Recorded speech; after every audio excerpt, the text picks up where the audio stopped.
I'm Michael Kranish. I'm a Washington reporter with the Boston Globe.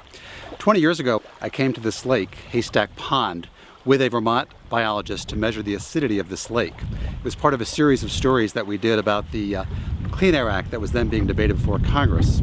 I went to an Ohio power plant and I went to this pond. I looked at the Ohio power plant to see the emissions that were coming that were said to cause the acidification of ponds like this. I went out in the lake and the biologist at that time studied it and said that the lake basically was dead.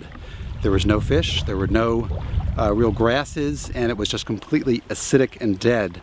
So now, 20 years later, almost to the day, we've come back since the passage of the Clean Air Act to look at what's happened in this pond. A few days ago, I went to the Ohio power plant and I saw that they had put on massive equipment to scrub out most of the emissions that cause acid rain. They've spent a lot of money there and at power plants across the country to do that, and now we're going out in the pond to see what the effect is.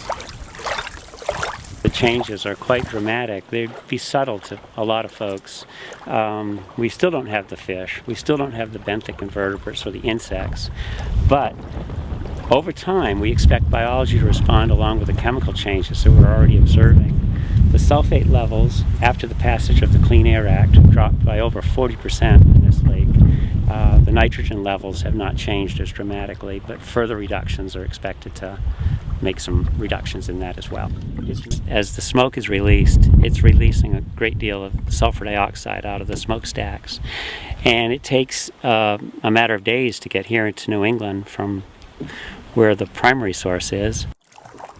What the Vermont biologist, Jim Kellogg, found was that it was about the best reading of pH that the state has found in 30 years of studying this pond, which is considered one of the best ponds in Vermont and New England to study because the way that it's high up and other sources of pollution can't influence it. So it's been a really interesting experience personally to come back 20 years later, see the same place, and as Jim Kellogg told us, to see that what was caused by man, the pollution coming, can also be reversed with the controls. As far as we know, the regulations of the smokestacks, the power plants in places like the Midwest and Ohio, and a power plant that I visited, for example, they're taking out 95% of the sulfur dioxide. They're taking out about 91% of the nitrogen dioxide. So they have really done a lot to clean those smokestacks.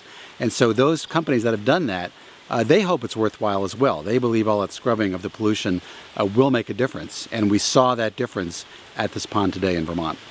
This was a case where regulations really did work to clean up those sources. So I'm very happy. I'm ecstatic. I may not look it, but I'm very ecstatic to see these things.